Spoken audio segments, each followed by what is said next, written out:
It's been a dramatic few hours for India-US relations, and with Trump at the helm, how could it not be? Even so, even by Trump standards, there was a degree of chaos as there were overnight edits and revisions in the language of a fact sheet put out by the United States of America. The good news, the bottom line is this, that when India woke up, at least two irritants for India were removed from the fact sheet. But the change in language proves that the Indo-US trade deal agreement is still being negotiated every day. Perhaps back channels are open for what the final language and what the final agreement will look like. Even as those technicalities continue to find their balance, politics and a political war has erupted in Parliament today. Rahul Gandhi, the leader of the opposition, has accused the Prime Minister of selling out India's interests on this US trade deal. The BJP has fired back, saying that these are baseless allegations from a politician who only, quote unquote, occasionally visits the country. We'll try and separate fact from fiction as we look at these overnight edits and revisions, and we look at whether this agreement is, as Jack Nicholson would say, as good as it gets, or should India be negotiating for more? I'm Barkha. You're with the Mojo Story. On the program today, Trump keeps us all entertained, but he also keeps us on the edge of our seats. If you're a late sleeper like I am, you would have noticed that about midnight last night, there was new language in a fact sheet put out by the United States of America on the Indo-US nuclear deal. That language had at least two references that Indians would have found problematic, suggesting that India was committed to purchasing $500 billion worth of goods or goodies from the United States of America, committed, and adding a reference to pulses. By the time India woke up, both of those references had gone. Amid these edits and revisions, there was another revision. A US trade representative social media handle removed a map that showed Aksai Chin and POK as part of India. That map had been hailed by many people in India as a message to Pakistan. That entire tweet alongside the map was removed. Now, while these edits and revisions are ongoing, and as I said, the good news is that the two irritant references for India are now out, a storm has erupted in Parliament. Rahul Gandhi has, of course, been criticizing the government for many days on this trade deal, and the BJP has been hitting back. But today was from the floor of the House, and Mr. Gandhi accused the Prime Minister of having compromised India's interest in this trade deal, and then proceeded to say that Modi didn't have an option because Trump was choking the government. And the BJP hit back. Ministers Hardeep Puri, Kiran Rijiju both said that this was nonsense from a member of Parliament who only occasionally came to the country and had left Parliament after his speech, not even waiting for a response or a genuine debate.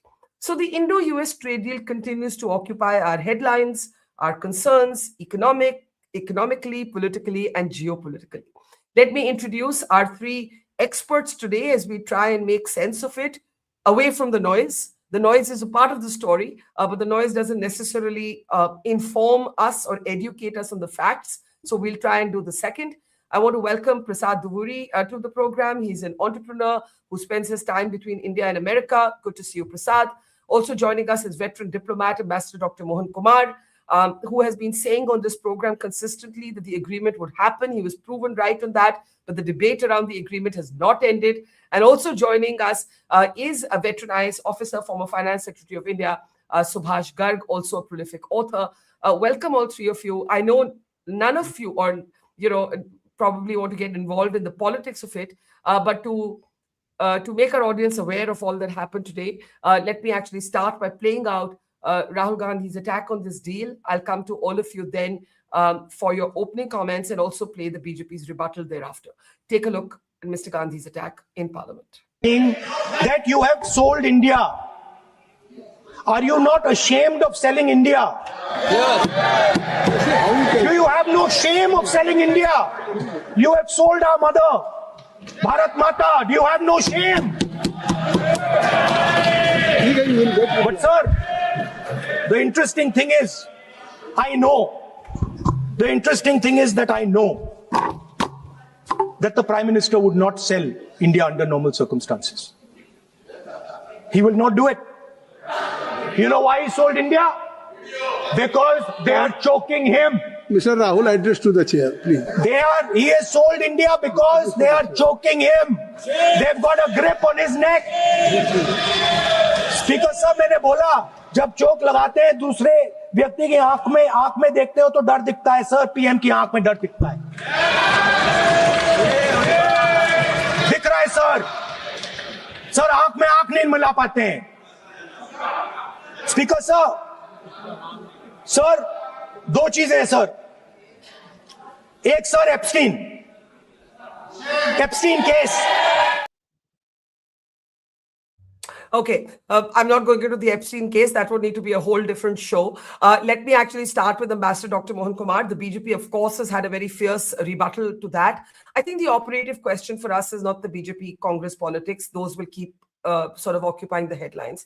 I think for us as Indians, the operative question is this as good as it gets? There are a couple of areas of concern that Indians across political affiliations may have, and let me put them to you. The White House, when it released President Trump's executive order, lifting the 25% punitive tariff on India for the purchase of Russian oil, then went on to say that the Americans would continue the monitoring of whether India directly or indirectly purchased this oil, and the president retained the right to reimpose these tariffs or even additional tariffs. That's not language that anybody in India, certainly not proud Indians, would have been too delighted with. The government has chosen, and I can understand why, because you're dealing with this whimsical character called Trump, to not be drawn into public confrontation over this point. The MEA has repeatedly said that energy diversification will be driven by national interests. I want to ask you, because I know you've been a believer in the capacity of Indo-US relations to recover.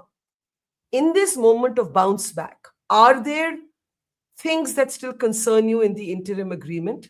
And the language around it, we can't look only at the joint statement. We have to look at all of the things, the fact sheet, the executive order, the joint statement, the agreement itself. Ambassador. So thank you very much for having me. I think I genuinely believe it is as good as it gets, and for the following reasons. After all, I have to also give you the reasons. First, there is one part of whatever you said with which I disagree, Barkha. As a diplomat, as an Indian, you should concern yourself only with the joint statement. Let's be clear.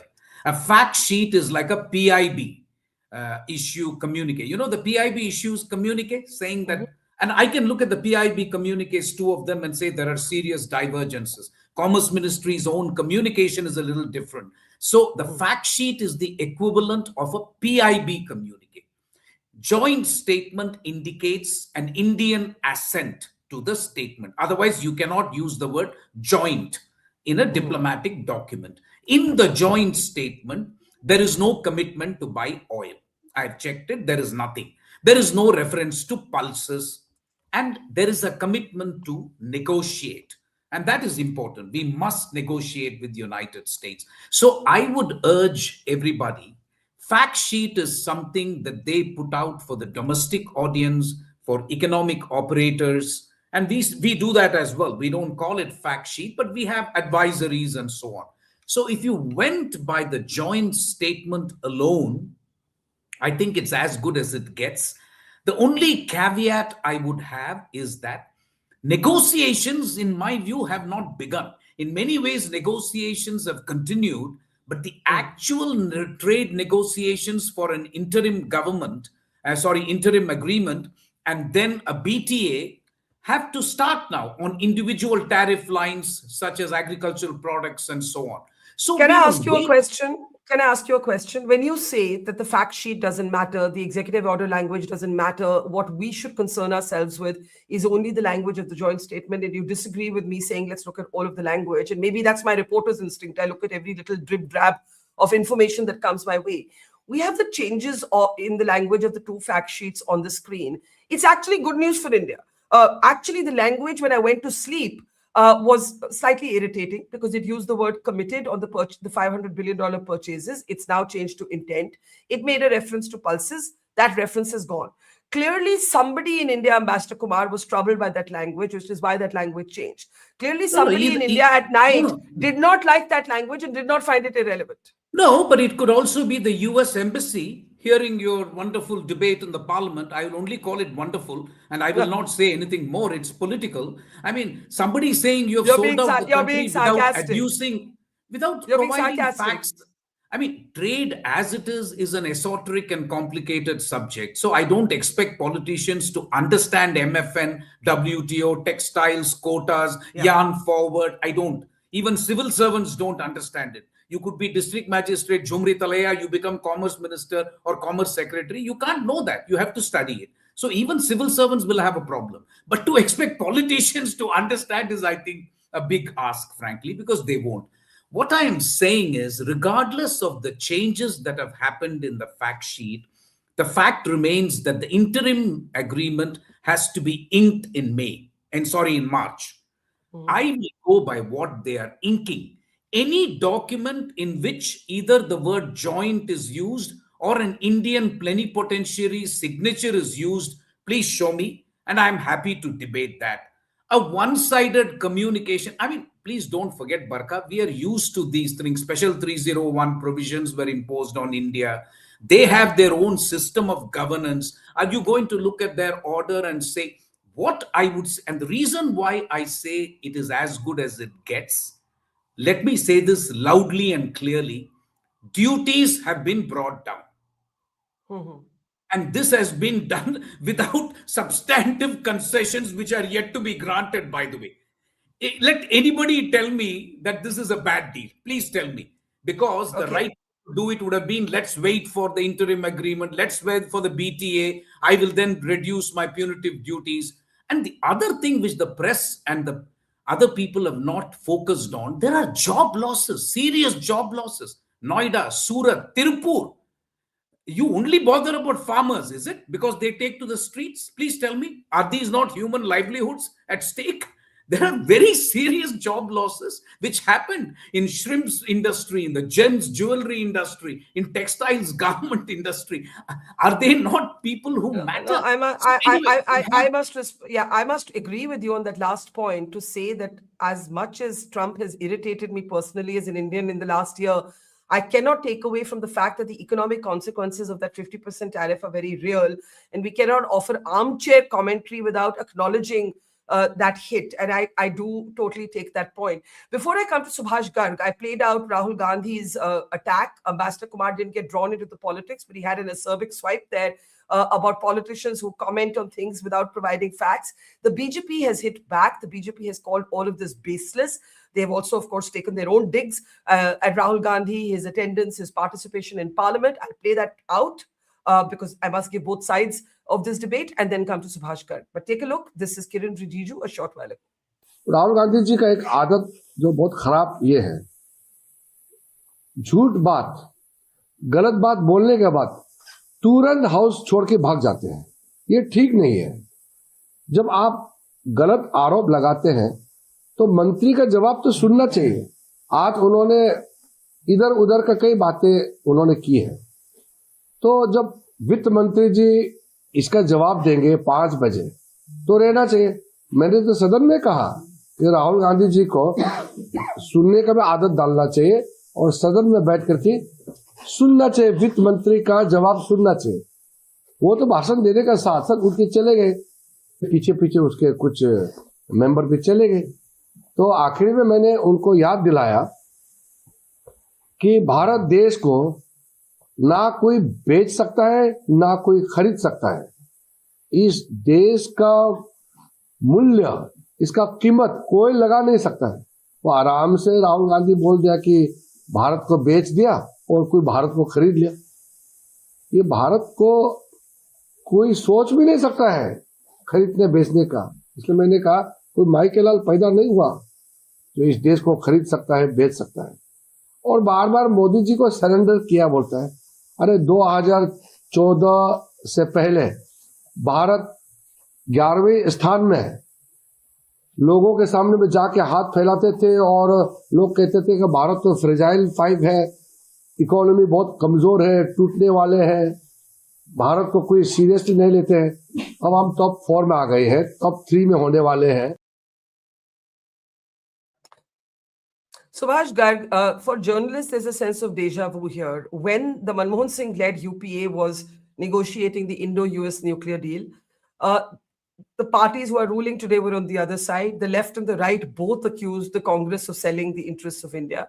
Today, Rahul Gandhi is making a similar accusation. I think politicians will continue squabbling, and it'll often be a revolving door rhetoric. I think we must concern ourselves with the facts. What do the facts say to you? You heard the ambassador. Concern yourself with the joint statement. The joint statement makes no reference to basically the purchase of Russian oil or the monitoring of it. The joint statement makes no reference to an obligated or obligatory purchase of $500 billion worth of US goods. The joint statement doesn't make a reference to pulses, and the fact sheet that did removed it overnight. How do you see it? So, a joint statement, that interim agreement is not also a signed statement by India. It's as good as any other White House release. So, don't put too much of the word or importance to the joint statement. Mr. Goyal, the Commerce Minister, responded to a question that when this joint statement was issued, why was it not signed? Why is it that the White House is only issuing it? He said that the Trump had imposed these reciprocal tariff, and he is now taking something out. So he'll issue this statement. India would come onto the picture formally only after the trade agreement is negotiated and signed in accordance with the provisions of the joint statement which has been issued. Secondly, why has India made so much of a hue and cry to get these two words out of this press release? Because you consider that press release to be as authentic as anything else, and therefore these two words, committed replacing intents, and the pulses finding mention. Why did we ask these statements to be these two words to be removed? Because we consider this statement to be as authentic, as applicable as the other one. Now let me tell you where the trouble comes. Why was India making this sort of noise about these pulses and the intents being replaced by the committed? See, these committed being replaced by intent. Ulta. The other way. जब revise हो गया तो latest position is committed has gone, pulses has gone. The joint statement has many open, broader terms. For example, when you mentions number of products, it mentions that additional products.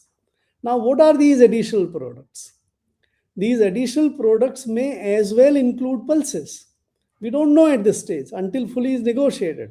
But that open-ended expression of additional products is which is hanging loose. There is another statement in the joint statement which says that India would address all the food and agricultural related non-tariff measures. Now, what are the non-tariff measures which we are going to address?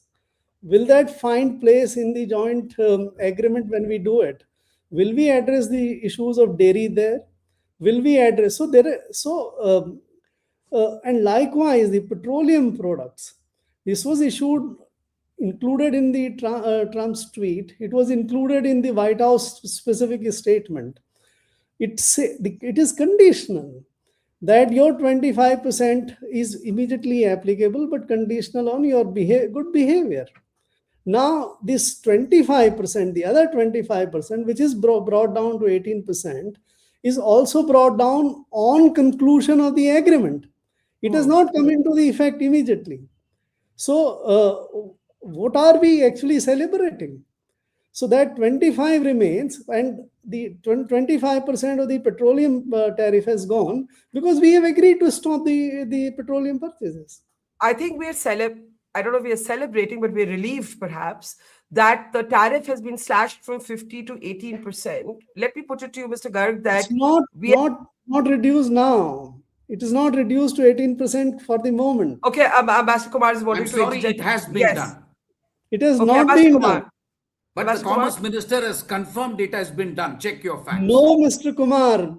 read the You joint can statement. check it. You can please check it. February Yes, 7th ka order dekh lijiye. it is upon conclusion of the agreement in furtherance to the joint Okay, statement. okay, hold on. Let's assume for a moment. Basically, I think the technical conversation we're having is this reduction in tariff already operational or not? Subhash Garg says not yet. Ambassador Kumar says it's The done. petroleum is operational. Yes. No, that has been Petroleum removed. Yes, part of is course. operational. Even the other thing, according to me, has been done, but we can check. Okay, so what we're agreeing on is that the punitive tariff is gone. Yes? We Petroleum, agree? yes. Yes, Because yes, we have the agreed. that 25% tariff for the purchase of Russian oil as a penalty is gone. So pehle to wo gaya. Point one, we agree there. because we And you there have is- not brought down. No, Mr. Ambassador Because we Kumar. have Okay, stopped okay, purchasing. okay, okay, okay. One at a time. Ambassador Kumar, I'm going to let you interject because it's very important. And then I'll come back to Mr. Garg. Prasad, you'll have to hold on for just a couple of minutes. Ambassador Sir, Kumar, go ahead. Mr. Garg, at least accept this much. You have not stopped Russian purchases of oil, correct? You have not stopped. No, please, That's please correct. answer yes That's or correct. no. That Have is you- correct. No, you I'm can't answering. answer I'm yes and answering. no. No, I'm answering that. The data tells you that in January Correct. 2026, Correct. But Russia was still the largest supplier of crude oil to India. This I can answer this Thank, question. thank you. It's less So, than yes. half Yet, of 2 months okay, earlier. okay, if you're not going to Acha, let... okay. We can all be patient with each other. Ambassador Kumar, your turn. Then Mr. Garg, your turn. Ambassador Kumar. Yes. All I'm saying is, even Mr. Garg will be forced to accept. You are saying we are still purchasing Russian oil, but the punitive duty is gone. At least give credit to the government on this one. Don't keep on being so niggardly to say we may be giving commitments in the future. So I would say this is a clear win. On the other thing, kindly check. My sense is that it will be done. If not done, it will be done definitely. I thought the night of February 7th, it was done. We can check it out. I may be wrong. Third, and the most important, pulses, look at the interim agreement when it is inked, and then we speak. Why are you assuming that pulses will be included, may be included? What kind of non-tariff barriers are we going to exclude? Give the negotiators a chance. I mean, I am not usually one to come up with fulsome praise for our negotiators, but they've done a very good job on this one.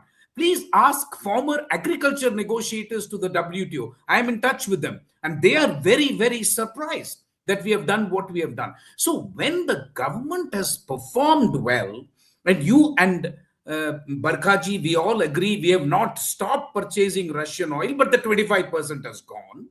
There is every expectation. You don't have to wait till March for this 25% to gone. I am very sure about that. But we need to check that. Okay. Then how can you say the negotiators have done a bad job? Okay. The negotiations are still ongoing. Give them a chance is all I'm saying. Okay, So I think can that's I, fair. Mr. Garg, yes, please respond, Yeah. and then I want to go to Prasad. I have a question. That's I have a question of you. So Okay, so on the acha, aap bole. petroleum, Aap bole. Aap bole. the petroleum, the wording is that Hmm. India has agreed to stop and reduce. So you reduce and then stop, and this has been subject to it has been immediately taken off, but it can be restored. It can be levied again in case on that monitoring mechanism it is found that India is purchasing directly or indirectly. So petroleum was always levied subject to the condition that India is buying. So if India has stopped, agreed to stop it, and now we'll see it. The petroleum products orders are placed in months in advance. It doesn't happen on the day. So let's be factual about where we stand on the purchase of Russian oil. It is definitely on the decline. In December, it was its lowest level in 2 years. However, it is equally true that we have not stopped, and Russia remains the largest supplier of crude oil to India as of January 2026. It's very possible that this is a downward curve, that is an agreement between Delhi and Washington. And some might say, why not? Russia used to provide 1% of your oil needs till a few years ago. America will have to show now that it's offering cheaper oil at competitive rates. And I think that's where the debate might be. Let's hold our fire for just a bit because Prasad has been waiting. Prasad, a few days ago when you came on the show, you actually said, when Trump announced on social media and he said, I'm reducing the tariffs, we have a deal, it's a deal. You said it's an announcement and not a deal. Now we have an interim agreement. And now you have a divergence between Ambassador Kumar and Subhash Garg. Ambassador Kumar says these are the contours of an interim agreement. There will be further negotiations, but a large part of it is done. Mr. Garg says it is not done yet, and there's enough open-ended language in the joint statement that is a cause of concern. As an entrepreneur, how do you see it? Thank you, Barkha. I think it's a good topic to discuss, and it's so far been fantastic. On the 5th of Feb, when I logged into the US customs system and put in the HSN codes of our products that we export from here to the US, it said your tariff is 50%, 50. And then the announcement came on the 6th of Feb, I think. And effective 7th, 12:01 a.m., the 25% punitive Russian tariffs, Russian oil tariffs, were knocked off as per the EO, the executive order of the president. Yeah. So I logged into the system and my HSN code said my tariff is 25%. So I logged that part into is done. So that part Correct. is done. Okay. Done. Right. Okay. Okay. So I logged in again before I came onto the show to check what it is. My products still have a tariff of 25%. Okay. So on that, number one, So both ambassadors. can I paraphrase this? That both have so basically the punitive tax on the oil is gone. That's operational. The 18% is not operational yet. Is that what you're saying? It will not. The 18% cannot be operational from 25 down to 18. In fact, Yeah. let me clarify this. This is very important for our viewers as well. It's not going to be 18%. It is going to be by product, by the HSN code of the product that you're shipping into the US from India. So gems, jewelry, electronics, generics, when you put the HSN code today, they're all at 18%. Well, I think generics are still at 0. Okay. All of them, all of the others are at 25% today. They're all at 25. Okay. Once the agreement is signed and the customs system, that notification, that agreement then goes here in India to the Indian customs system and there in the US to the US customs system. And they update their HSN codes and the associated tariff rates for country of origin, which is India. Yeah. What will happen once that is signed and updated? Gems, jewelry, electronics, generics will all be at 0% from India to the US. No tax on them. It will be 0. There is the remaining 58% of the products will be at 18%. And it's a long list, so I'm not going to get into the names.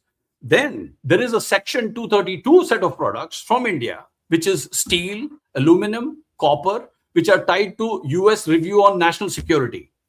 And Yeah. those are at 50%, and they will remain at 50% unless they change that separately.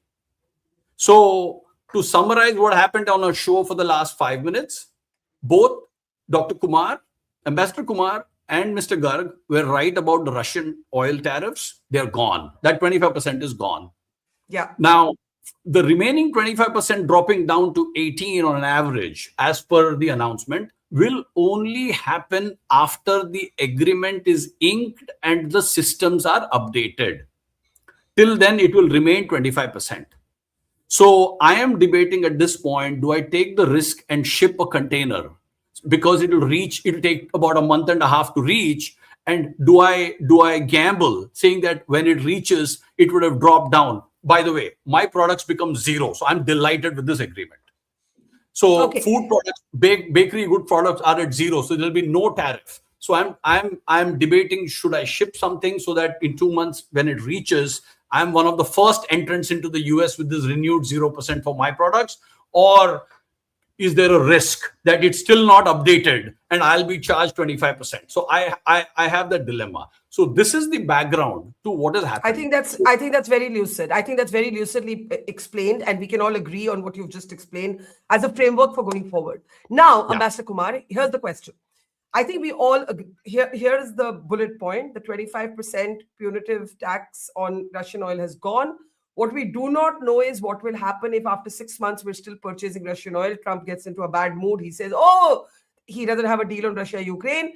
And he says, I'm going to put back the tariff. That's something we don't know, but that's fine. That's real life. I actually think that's real life. We're not in some unique position. Look at the world.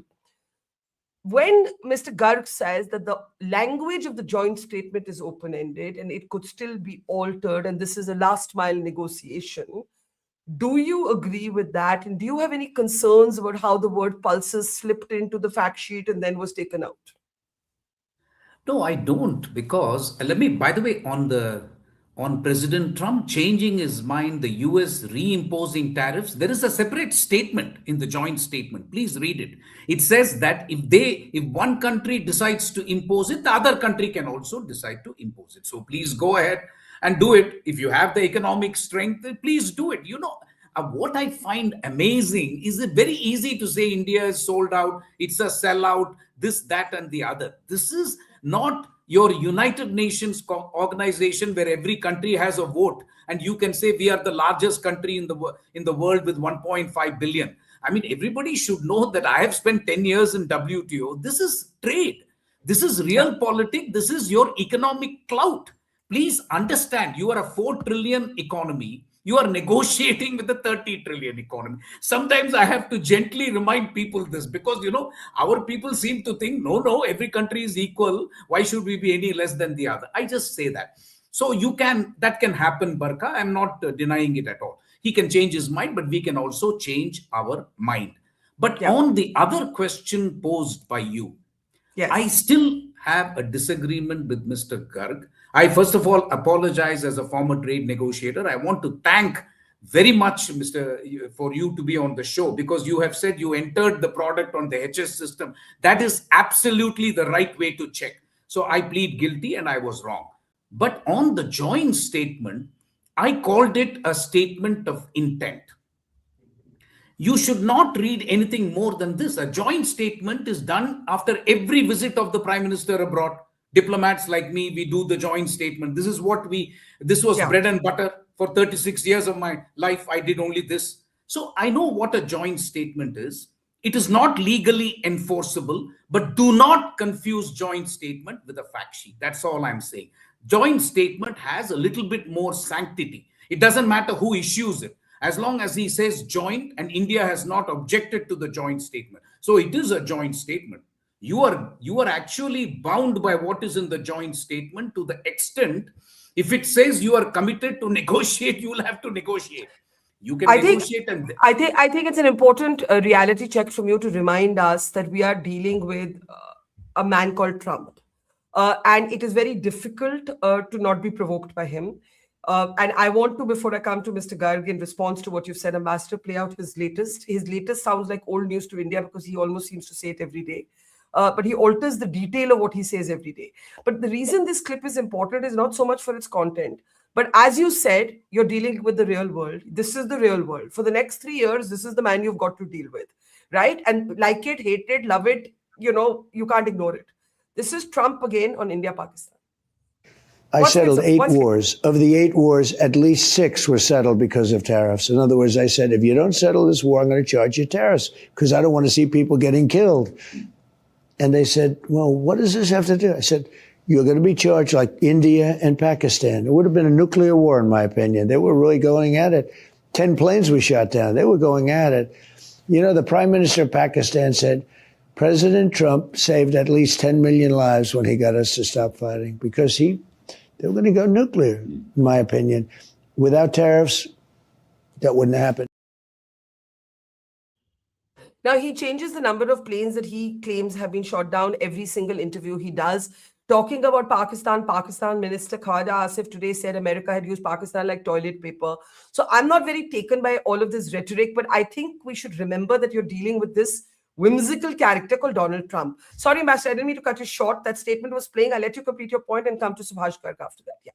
No, all I'm saying is that you have to negotiate with the US and you have a joint statement on the basis of which you will negotiate. You have an interim agreement which could be inked in March, and you have a final bilateral trade agreement.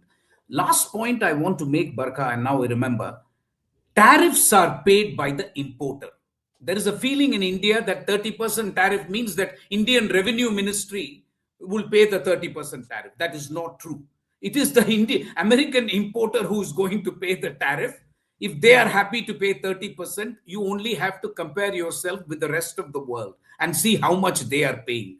I would say that as long as the Indian industry is confident and if we are competitive, we should not worry. Frankly, because I can understand if we are the only country against which he's imposing punitive tariffs. That is not true. Everybody else is paying. He has changed the global trading order. I'm the first to admit it. MFN has gone out of the window. But did India really support WTO? That's a question I would like to ask, but that's a different debate. It's not a debate for today. We did not support it as much as we should have. So we are paying a price as well. So welcome to the new world of bilateralism, where everything is going to be done on the basis of economic clout and realpolitik, with a beautiful dose of geopolitics on top of it. So welcome to this world. I think that's a fair point, Subhash Garg. We are living, I'll use a shorter phrase to encapsulate what Ambassador Kumar said. You're living in a Darwinian universe. It is the survival of the fittest. Hard power, economic capacity matters more than it ever has because of what Trump has done to dismantle, as Ambassador Kumar concedes, conventional structures of global trade. Now, given that that's the real world, we don't like it, but that's the world we've got right now. In that context, what worries you about what you've seen so far? Because clearly you have some anxieties. See, by the way, it has always been like this. This is not a new world. In pre-WTO times also, there was similar things. If you go back to British trading system all over the world in 16th, 17th, 18th, 19th centuries, it has been like this. Let us not, it's always the powerful, the better technology equipped, the better financial muscle, better political muscles, they would dictate the terms of the trade always. It has been the case, right? And you always negotiate from that position because the weak also has certain strength. For example, let us see the Bangladesh case. Bangladesh's strength is textile. Their 80% exports are literally textile exports. And they wanted to protect their textile. So when you negotiate, what you do is, in case you have to concede something, you have to pay something, you get something in return. So what they got in return as a payment for saying that, all right, we'll pay 19% tariff on this, but give us the zero duty access on the goods which we sort of make from the cotton we buy from you. They have to in any case buy cotton, and therefore they could negotiate 0% tariff on textile based on this. By the way, Ambassador Kumar was saying, it's not entirely that the importing country consumers pay the tariff. It is the suppliers, the exporters reduce their price to make themselves competitive. It's not a formula that you always pay, the consumers only pay or the exporters only pay. It's a business decision which ultimately results into who shares and all. So it's not that simple. I think what we have weakness, to respond to your question, is that what we got for sort of, when we got only 7% reduction then, and that's also conditional on negotiating this deal finally, for conceding so many things to America. Why 7%? Why 7%? The lifting of that 25% penalty without giving up Russian oil as of now. Barkha, please don't confuse that. That was always the case. If we had 3 months back, we had agreed to reduce or stop the Russian oil, it would have gone even 3 months back. Please disassociate that completely. That's not part of the deal at all. We have got effectively 7% for concluding this deal. And this is, as Ambassador Kumar says, this is an open deal at this moment. The basic intent has been stated in the statement, in the joint statement. Now, when you flesh it out, the negotiators would see for their ability whether they can get something for us to lie on. And why did we, the other part of the giveaway, this 500, whether you call it commitment or intent, Mr. Goel, the Commerce Minister, was at pains to say that 500 is a small thing. We will do much more than that.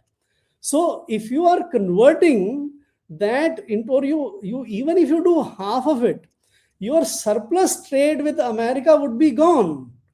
You would be a deficit deal maker. We will. Okay. See, I'll tell you, 50% of the India's tariff trade today to America or export to America today is zero rated. Whether it's smartphones or whether it's pharmaceuticals or many things. It's only about 50% which attract the 25% duty or something. Now, most of that is going to remain at 18%. So it's not a great deal which we have achieved anything. It's one of the I saw negotiations which we have done. Okay, Ambassador, I know you want to respond. Give me a second. I want to play out exactly what Commerce Minister Piyush Goyal has actually said on this 500 billion. This is important because one of the words that the fact sheet had last night was a reference to how India is committed to $500 billion worth of purchases. And then that word has been revised to intends to spend $500 billion. Commerce Minister Goyal is on record saying that there is no mandatory obligation to spend $100 billion every year. I want to just play out that statement. Let's take a look. Let me come to the defense deal, the 10-year defense. Everybody's asking this, how do we bind ourselves like this with a country which of late, in spite of what happened during Operation Sindoor, again, you're going down a path. No, you're going down a path. You can continue to ask questions, but I deal with trade and not with defense. This can best be answered by either the defense minister. But you did say that we're going to be purchasing in that 5 what billion. Did I say? Please read it carefully. In the three years that we have to buy. No, we don't have to. We intend to. Yeah. So the engines procure are going to certain come. equipment. No, I've talked about aircraft engines and aircraft parts. Right. Isn't that coming in from defense? Civil also? aviation. So the defense deal doesn't come into this. Trade doesn't deal with defense. Trade deals with commercial requirements. Okay, that is partly about the 10-year defense pact, and I'm not getting into that right now. But the important statement there, Ambassador Kumar, was we don't have to, we intend to. The Boeing aircraft itself will be some $80 billion deal if it goes through. My question to you is, do respond to what Mr. Garg says when he says that there's only a 7% reduction in tariff because that 25% punitive tariff you have to keep separate to the negotiations. If you're going to look at India-US relationship in terms of walnuts, apples, and strawberries, I have a problem.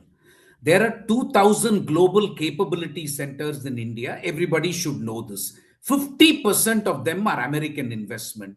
In both Andhra Pradesh and Karnataka, Google and others have announced massive investments to bring this relationship down to 25%, 5%, gems, jewelry, pharmaceuticals. If you want to do it, you do it. And we will be here all day. You have to see the larger relationship. Do you want this strategic partnership with US or not? Thousands of your people go there, they work there. Do you want this relationship or not? We agree. There is an unusual occupant of the White House. The circumstances are unusual, but you cannot throw the baby out with the bathwater. I am just shocked at the way we are comparing cents and dollars and saying, then you throw the relationship. If you are that strong, I can only see one country doing it, China. You are not China. Let us be honest. Even Mr. Garg will be forced to admit that we are not China. Then what are we talking about? I mean, when you say 500 billion, we have already said it is an intention. It is supposed to include graphic processing units. It is supposed to include all tech products. It is supposed to include coking coal. Nobody is asking you to buy American agriculture products of $500 billion. So, I mean, I think I'm a little bit lost, Barkha, with due respect, to everybody on the panel, because I respect why everybody? Right now, it's Mr. Garg with a very distinct opinion. I am only asking the questions. I am not an expert on trade negotiations. I can only ask the questions. I know, but we are ignoring two things. I will submit and then keep quiet. One is, we are ignoring completely the geostrategic landscape of the world. No, I actually that is agree with unfortunate. That is something I do know something about, so that I can talk about. Yes, and secondly, I think the one we really overlook is the other parts of the relationship Some of it is in public domain. Some of it, Mr. Garg and I will never know. You and I will never know. That is the kind of relationship we have with US. So to kind of look at trade narrowly and say, oh my God, we are giving up this, we are giving up that. And then I asked a question for which there is no answer. What about the livelihood of our economic operators? They don't take to the streets. Your farmers do. So is that the only consideration? The last point I want to make is, frankly, we have not done the deep-seated economic reforms that we should have. Past governments have pussyfooted around this issue, and they should take responsibility. I'm sorry, I will say this upfront. We have not carried out the reforms. We have not become competitive. The textile industry told people like me that 10 years is enough for us to become competitive in the area of textiles and garments. In return, Barkha, we accepted onerous commitments in intellectual property rights. That was the bargain of the Uruguay round. Today, the textile industry is in dire straits. They don't modernize. What prevented you from becoming better than Bangladesh? Please tell me. I am all for your argument on reform. I also do know a thing or two just by reporting it all these years on geostrategic landscape. I do not understand tariff and trade negotiations, so I can only ask the questions. But Prasad, when Ambassador Kumar refers to, so many of our people go there, you are one of those people. You have spent many, many, many years, not as a US citizen, as a green card holder, living and working and actually living your life between both countries. How do you see it? You said personally for your business, it's a good deal. But, Ambassador Kumar does make the important point, look at the larger picture. Subhash Garg actually is also making the same point, just through a different lens. What do you say? So, Ambassador Kumar just said that I am sorry if the trade is about walnuts X, Y, and Z, then I am not for it, whatever. But no, the trade is not only, the relationship is not only about that. Yes. Correct. Only. Yeah. Let me actually support what Ambassador Kumar said.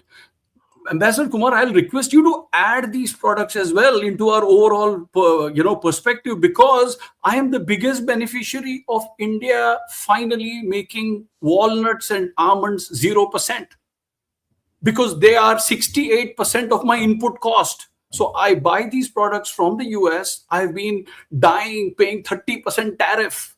We are the worst country. We have penalized the whole world to give access to our market.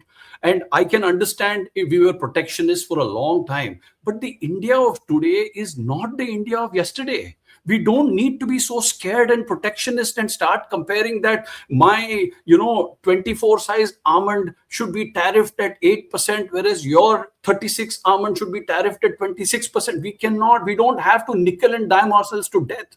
We can become strategic. There are so many technologies. For example, the NVIDIA chips.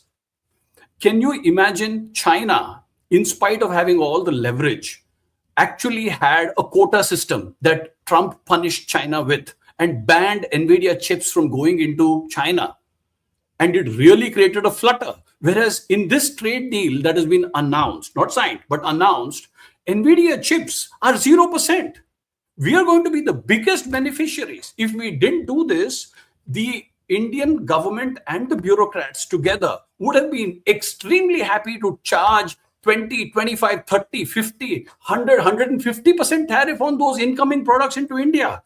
But we shouldn't be doing that. We need access to world-class technology to be able to re-export back something out. So for me, this has been a fantastic announcement. It's a great first step. I will say there are a couple of things I wanted to say. All of this, again, is dependent on the Supreme Court of the United States when it comes back from recess on the 20th of Feb. For all of these arguments and this is good and that is bad that we are having, they could come back and they could just say, no, these tariffs are illegal. Or Russia-Ukraine, there could be a Russia-Ukraine deal. So many it could things be could that. happen. Right. Okay. Now, on the same Russian tariffs, what is important for us to understand? We are going in circles about the Russian tariffs. We were tariffed even before the Russian tariffs were imposed on us. We were tariffed in April. So this Russian tariff thing is not something that we the should 25% was added as a penalty. Only in August. But we were tariffed for 20. We were 0% on April 1st, we were 0%. On April 2nd, we were 24%. Yes. So tariffs on Indian products into US started on April 2nd, even before the Russian penalty was loaded on top of this 24%. The Russian 25% only came into being on August 27th. So and what does that prove? And what does that prove? What it proves is that exactly what it proves is this whole tariff discussion right now is a one-man show. Yes. Right? Let us not celebrate that we've got some deal. Let us not celebrate that this trade agreement will be signed. The trade agreement will be signed in mid-March. We got as much as we could have from this one man. That is the question, right? That is what Ambassador Kumar is saying. Of course, it's a one-man universe right now. It is. And that is why I say that in the mid-March, when we actually sign the trade agreement and these tariffs come into effect, listen, if these tariffs come into effect, you could very well see that in April, Mr. Trump will suddenly say, you know what? Here, look, I made this for you, Barkha. This one here. This is the 11th plane that got shot down. Okay. And he'll say, you know what? Because they didn't acknowledge the 11th plane, I'm going to add back the 25% tariff. I think none of us disagree with the fact that Trump is a whimsical character. I do agree that you respond to the hand. It's like you're at a card table, right? The person across the table throws a hand, you play that hand. You cannot fabricate or go to another card table. Yes, sir. I have to take closing comments. I'll start with you. Yes, Mr. Garg, yes, I please. just have 2 sentences to say. This deal which we have done now, we could have done in April. There is nothing which we have gained by delaying it for 9 months. Second, this reciprocal tariff, Supreme Court is most likely to declare it illegal. But by agreeing to this interim agreement, we have accepted the 18%. Right. So it will not be applicable. Are you saying if the court declares it illegal, then Trump's tariffs will only go? Why will no, this 18% will remain. Why? The tariffs are illegal. This is agreed. This is an agreed tariff now. But there's no legal agreement, no? There's no legal agreement from what I understand. There is that is what the legal agreement will come when we will reduce. Okay, why do you say, these are closing comments. I'll start with you, Mr. Garg. Why do you say that this is the deal you could have also done 9 months ago? Why do you say that? Exactly. So what have we achieved by doing it in February 2026? What is that which we have saved? You have not looked obsequious. You have not looked like the Europeans lying at the feet of Trump. You have held your nerve. You have held your dignity. What have you held? What today? Ambassador Kumar is for you to come in, but I'll let you complete your point. Yes, Mr. Garg, complete your point. So exactly what I'm saying is this deal we could have done in April because there is nothing additional which we have gained in this time. Likewise, petroleum products, we could have accepted the same conditions in August when it was announced, and this would not have come. Now, at the fag end, when the reciprocal tariffs are going to be declared illegal, at that point of time, we have sort of legalized it by agreeing to it. Anyone who agrees it pays for it, even if it is declared illegal by the Supreme Court. I'm not sure of that last point, but I'll let Ambassador Kumar respond. Ambassador Kumar? No, that's completely wrong because the tariff process is a negotiating process. If the fundamental conditions change, I do it bilaterally. It's much more difficult to negotiate in the WTO, but bilaterally you can negotiate. Let me address Mr. Garg's question as to why we couldn't have done it in April. You would have had to give duty concessions on rice, pulses, and everything under the sun, Mr. Garg. You know this, I know this. He would have wanted the world. You have protected the staples, you have protected dairy, and that I can confidently tell you, tomorrow, day after, 10 years from now, we will not accept. Americans know it, you know it, I know it.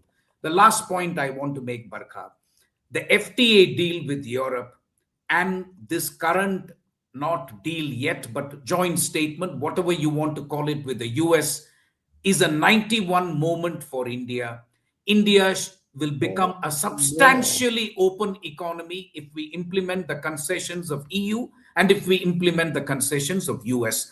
I think we have been a closed economy for too long. We have mollycoddled our industry. It's time we selectively, calibratedly expose them to competition. The last point I will make, Supreme Court can do what it wants. I hate to disappoint all of you. He has got two other weapons under his belt. One is the Special 301. The other is the National Security 232. He can easily extend this for another 1 year without a problem. They are already filing cases. So don't kid yourself that the Supreme Court tells you and the next day everybody will enjoy 0% duty. Not going to happen. All in all, I think if you take the FTA with EU and the current deal with US, this is in our abiding national interest. We are not reformers by compulsion. We are not reformers by conviction. We will only reform under compulsion. Everybody knows. We also know how we reformed in 91. So let us go ahead. This never allow a crisis to go waste. This is a crisis. It's an excellent opportunity for India to do what it has always wanted to do. Thank you. Okay, Prasad, I'll let you close after this very animated face-off between Ambassador Kumar and Subhash Garg, which is how it should be, as we are all argumentative Indians. But of course, all of us with the best interests of our country at the center of it. Prasad. Can you unmute Prasad, please? I can't hear you, Prasad, for some reason. Yeah. You've muted yourself. You've muted yourself. It's the okay. Yeah, we can hear you. Yeah. Okay. Yeah. So somebody mentioned this to me the other day, that trust the Indian bureaucrats to play a negotiating tug of war with the US with chewing gum instead of a rope.